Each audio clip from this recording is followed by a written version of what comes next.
Hi friends, welcome back to Shana's Spices. ഇന്ന് നമ്മളിവിടെ കാണിക്കാൻ പോണത് ഒരു കിഡിലൻ ഫിഷ് ഡിഷാണ്. മീൻ ഇഷ്ടമുള്ളവരൊക്കെ ഓടി വാ. പിന്നെ മീൻ ഇഷ്ടമില്ലാത്തവർക്കും ഈ ഡിഷ് ഉറപ്പായിട്ടും ഇഷ്ടമാകും. അത്ര ടേസ്റ്റാണ്. മസാലയിൽ പൊതിഞ്ഞ് പൊള്ളിച്ച മീൻ, അതാണ് നമ്മൾ ഇന്ന് ഉണ്ടാക്കുന്നത്. തേങ്ങാപ്പാലും മസാലയിൽ പത്തക്കിന് കുക്ക് ചെയ്ത് ഇങ്ങനെ മസാലയിൽ പൊതിഞ്ഞ് വരുന്ന തരത്തിൽ കുക്ക് ചെയ്തിട്ട് വാഴയിലിട്ടിട്ട് റാപ്പ് ചെയ്ത് ബേക്ക് ചെയ്യുക, അല്ലെങ്കിൽ അടുപ്പത്ത് ചുട്ടെടുക്കുക, അല്ലെങ്കിൽ പൊള്ളിച്ചെടുക്കാം. മീൻ പൊള്ളിച്ചത് പല ടൈപ്പ് ഉണ്ട്, ഇത് ഒരു വേർഷൻ. അപ്പോൾ നമുക്ക് നോക്കാം. നല്ല ടേസ്റ്റാണ് കേട്ടോ, ട്രൈ ചെയ്ത് നോക്ക്. അപ്പോൾ ഇതിന് വേണ്ടി 1 കിലോ വരുന്ന ഏതെങ്കിലും മീനാണ് എടുക്കുന്നത്. ഞാൻ പലപ്പോഴും വൈറ്റ് സ്നാപ്പറാണ് ഇതിനെടുക്കാറ്. ഭയങ്കര ടേസ്റ്റാണ് അത് വെച്ചുണ്ടാക്കുമ്പോൾ. ആ കരിമീൻ അല്ലെങ്കിൽ ഗോൾഡൻ പോംഫ്രറ്റ് ഏതെങ്കിലും മീനൊക്കെ എടുക്കാം. തലയും വാലും ഒക്കെ കളയണം, എന്നിട്ടാണ് ഉണ്ടാക്കുന്നത്. അപ്പോൾ ഏകദേശം 1 കിലോ വരുന്ന മീൻ തലയും വാലൊക്കെ കളഞ്ഞതിന് ശേഷം കഴുകി വൃത്തിയാക്കി ക്ലീനാക്കി വെള്ളമൊക്കെ കളഞ്ഞ് ഇതിലേക്ക് 1 ടീസ്പൂൺ കുരുമുളക് പൊടി, 1 ടീസ്പൂൺ ഉപ്പ്, 3/4 ടീസ്പൂൺ മഞ്ഞൾപ്പൊടി, ഇത് മൂന്നും കൂടി ചേർത്ത് ഒന്ന് നന്നായിട്ട് പരത്തി വയ്ക്കാം. ബാക്കിയുള്ള ഇൻഗ്രീഡിയൻസ് റെഡി ആവുന്നവരെയും ഇതിരുന്ന് മാരിനേറ്റ് ചെയ്യും. അടുത്തതായിട്ട് 1/4 ടീസ്പൂൺ മഞ്ഞൾപ്പൊടി, 2 ടീസ്പൂൺ മല്ലിപ്പൊടി, പിന്നെ 2 ടീസ്പൂണോളം വരുന്ന ചെറുനാരങ്ങ സൈസിൽ 2 കഷ്ണം വാളംപുളി അതെടുത്തിട്ടുണ്ട്. പിന്നെ 3 ടീസ്പൂൺ കാശ്മീരി മുളക് പൊടി, അല്ലെങ്കിൽ എരിവുള്ള മുളക് പൊടിയാണ് ഇഷ്ടമെങ്കിൽ അത് ഉപയോഗിക്കാം. ഈ 4 ചേരുവകളും കൂടി ചേർത്ത് മിക്സിയിലിട്ടിട്ട് ഒന്ന് ഗ്രൈൻഡ് ചെയ്തെടുക്കാൻ പോകുന്നു. ഇതുപോലെ ഒരു പേസ്റ്റായി കിട്ടും. അപ്പോൾ ഒട്ടും വെള്ളം ചേർത്തില്ലെങ്കിൽ ഡ്രൈ ആയിട്ടുള്ളൊരു പൊടിയായിട്ടും കിട്ടും. എങ്ങനെ വേണമെങ്കിലും എടുക്കാം. ഇത് മാറ്റി വയ്ക്കാം. പിന്നെ ആവശ്യമുള്ള ഇൻഗ്രീഡിയൻസ് നോക്കാം. 12 വലിയ അല്ലിയുള്ള വെളുത്തുള്ളി, അല്ലെങ്കിൽ ചെറുതാണെങ്കിൽ അതനുസരിച്ച് കൂടുതൽ എടുക്കണം കേട്ടോ. 1 കപ്പോളം വരുന്ന, അല്ലെങ്കിൽ കുറച്ച് കൂടുതലായാലും കുഴപ്പമില്ല, ചുവന്ന ഉള്ളി, പിന്നെ 2-3 പച്ചമുളക്, ഇതെല്ലാം സെപ്പറേറ്റ് ആയിട്ട് ചതച്ച് വെച്ചിട്ടുണ്ട്. പിന്നെ കറിവേപ്പില 1-2 തണ്ട്, തേങ്ങാപ്പാൽ, നല്ല കട്ടി തേങ്ങാപ്പാൽ ഒരു 1/4 കപ്പ് വേണ്ടി വരും. പിന്നെ 1 ടീസ്പൂൺ കടുക്, വാഴയില വേണം. വാഴയില ഒരു കുറച്ച് പീസസ് നമുക്ക് ഫിഷ് പൊരിയാനുള്ളത്. പിന്നെ ഓയിൽ, ഒന്നില്ലെങ്കിൽ സൺഫ്ലവർ ഓയിൽ യൂസ് ചെയ്യുക, അല്ലെങ്കിൽ നമ്മുടെ വെളിച്ചെണ്ണ തന്നെ ഉപയോഗിക്കാം. ഇപ്പോൾ മീനൊക്കെ മാരിനേറ്റ് ചെയ്ത് ഇൻഗ്രീഡിയൻസ് ഒക്കെ റെഡിയാക്കിയില്ലേ, ഇനി നമുക്ക് ഉണ്ടാക്കാം. അപ്പോൾ ഈ വീഡിയോയിൽ 2 മീനിൻ്റെ ക്ലിപ്സ് കാണിക്കുന്നുണ്ട് കേട്ടോ. 2 സെപ്പറേറ്റ് പ്രാവശ്യം ഉണ്ടാക്കിയപ്പോൾ എടുത്ത ക്ലിപ്സാണ്. അപ്പോൾ നമുക്ക് തുടങ്ങാം. അപ്പോൾ വലിയ മീനിട്ടിട്ട് നമുക്ക് കുക്ക് ചെയ്തെടുക്കാൻ പറ്റിയ വീതിയുള്ള ഒരു നോൺ സ്റ്റിക്ക് പാൻ അല്ലെങ്കിൽ ചീനച്ചട്ടി ഉപയോഗിക്കണം. കുറച്ച് വീതി ഉണ്ടാവണം. ഇതിലേക്ക് 2-3 ടേബിൾ സ്പൂൺ വെളിച്ചെണ്ണ ഒഴിച്ച് ചൂടായതിന് ശേഷം ഇതിലേക്ക് ഇൻഗ്രീഡിയൻസ് ഒക്കെ ഇട്ട് വഴറ്റിയെടുക്കാൻ പോകണം. അപ്പോൾ ആദ്യം 1 ടീസ്പൂൺ കടുകിട്ട് പൊട്ടിച്ചു. അതിലേക്ക് കറിവേപ്പില, അതിനുശേഷം ഉള്ളി, വെളുത്തുള്ളി, പച്ചമുളക് എല്ലാം ചതച്ചതിട്ടിട്ട് ഒന്ന് പതുക്കെ വഴറ്റിയെടുക്കണം ലൈറ്റായിട്ട്. ഇതിലേക്ക് നമ്മൾ പൊടിച്ച് അല്ലെങ്കിൽ പേസ്റ്റാക്കിയ ചേരുവകളില്ലേ, വാളംപുളിയും സ്പൈസസും, പേസ്റ്റ് ആണെങ്കിൽ പേസ്റ്റ്, പൊടിയാണെങ്കിൽ പൊടി, അത് ചേർത്ത് നന്നായിട്ട് വഴറ്റി കൊടുക്കണം. ഈ സമയത്ത് ഫ്ലെയിം കുറച്ച് വെക്കാം.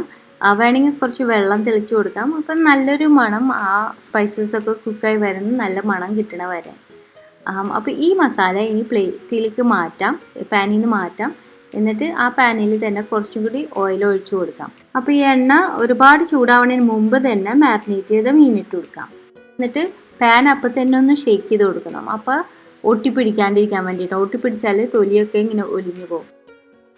ഇനി വളരെ ലോ ഫ്ലെയിമിൽ 2 സൈഡും ചെറുതായിട്ടൊന്ന് ഫ്രൈ ചെയ്ത് കൊടുക്കണം. ഫ്ലെയിം കൂട്ടരുത് ഈ സമയത്ത്, കാരണം സ്കിന്ന് ഒട്ടിപ്പിടിച്ച് കീറിപ്പോവാൻ സാധ്യത കൂടുതലാണ്. അത് ശ്രദ്ധിക്കണം. അപ്പോൾ 2 സൈഡും വളരെ കുറച്ച് നേരം ലൈറ്റായിട്ട് ഫ്രൈ ചെയ്തതിന് ശേഷം ആ മസാല മാറ്റി വെച്ചത് തിരിച്ചിട്ടിട്ട് ഈ മീൻ ചുറ്റും നന്നായിട്ട് ഇതുപോലെ ഒന്ന് പൊതിഞ്ഞ് പ്രസ് ചെയ്ത് കൊടുക്കണം. ഇനി ഇതിലേക്ക് 1/4 കപ്പ് കട്ടി തേങ്ങാപ്പാലും പാകത്തിന് വെള്ളവും ചേർത്ത് കൊടുക്കണം. മീനൊന്ന് കിടക്കാനുള്ള അത്രയും വെള്ളം മതി. ഒരുപാട് മുങ്ങി കിടക്കുകയും വേണ്ട. പാലൊഴിച്ച ഉടനെ ഒന്നും കൂടി നീക്കി കൊടുക്കാം. എന്നാലേ മീനിൻ്റെ അടിയിലേക്ക് ഈ തേങ്ങാപ്പാൽ കയറുള്ളൂ. ഇടയ്ക്കിടയ്ക്ക് അതുപോലെ ഷെയ്ക്കാൻ മറക്കരുത്, അല്ലെങ്കിൽ നമ്മുടെ മീൻ അടിയിൽ ഒട്ടിപ്പിടിക്കും. ഇതിനി ഒന്ന് തിളച്ച് വരുമ്പോൾ തീ നന്നായിട്ട് കുറയ്ക്കാം. എന്നിട്ട് ലോ ഫ്ലെയിമിലിട്ടിട്ട് ആ മീൻ വെന്ത് ഈ പാലൊക്കെ കുറുകി നന്നായിട്ട് കട്ടിയാവണ വരെ കുക്ക് ചെയ്തെടുക്കണം. ഇടയ്ക്കിടയ്ക്ക് പാനൊന്ന് ഷെയ്ക്ക് ചെയ്ത് കൊടുക്കണം. ആ മീൻ അടിയിലൊന്നും ഒട്ടിപ്പിടിക്കാണ്ടിരിക്കാൻ വേണ്ടിയിട്ടാണ്. അടിയിലൊന്നും ഇളക്കി കൊടുക്കണം ഇടയ്ക്കിടയ്ക്ക്. അങ്ങനെ കുറുകി ഈ തേങ്ങാപ്പാലും മസാലയും ഒക്കെ ഇങ്ങനെ മീനിലങ്ങനെ ചേർന്ന് പൊതിഞ്ഞ് വരും.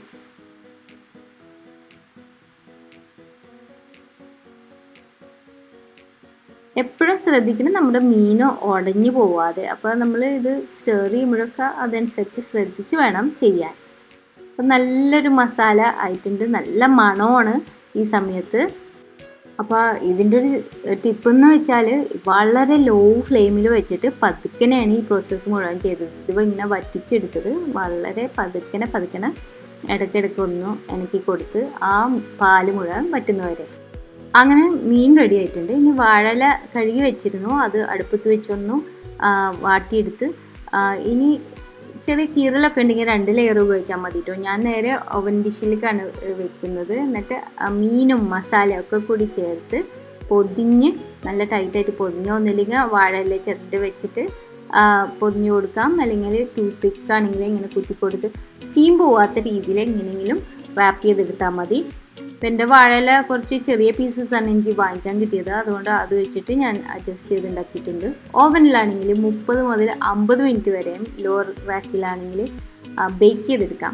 എന്നിട്ട് ഓവനിൽ തന്നെ വെച്ച് കുറച്ച് നേരം ചൂടാറിന് ശേഷം എടുത്താൽ മതി. കൂടുതൽ നേരം വെക്കണ്ട, അല്ലെങ്കിൽ അത് ആവിയിലിരുന്ന് ഇങ്ങനെ ഇതായി പോവും. ഇപ്പോൾ അടുപ്പത്താണെങ്കിൽ മൺചട്ടിയിൽ അടിയിൽ കുറച്ച് കറിവേപ്പിലയും എണ്ണ ഇട്ടിട്ട് അതിൽ വളരെ ലോ ഫ്ലെയിമിൽ വെച്ച് ഇതുപോലെ തന്നെ 1/2 മണിക്കൂർ പതുക്കെ കുക്ക് ചെയ്തെടുക്കാം. മൂടിയുടെ മുകളിൽ കനലിടാൻ പറ്റുകയാണെങ്കിൽ ഏറ്റവും നല്ലത്. അത് കഴിഞ്ഞ് നിങ്ങൾ അത് ഒന്ന് സെർവ് ചെയ്ത് നോക്കുക. കുറച്ച് സാലഡൊക്കെ ആയിട്ട് സ്ലൈസ് ചെയ്ത സവാള, ടൊമാറ്റോസ്, കുക്കുംബർ ഇതൊക്കെ വെച്ചിട്ട് സെർവ് ചെയ്ത് നല്ല ടേസ്റ്റാണ്. ആ മീൻ എന്തൊരു സോഫ്റ്റായിട്ടാണ് പോരുന്നത്. ചോറിനായിട്ട് കഴിക്കാൻ ഭയങ്കര സൂപ്പർ ടേസ്റ്റാണ്.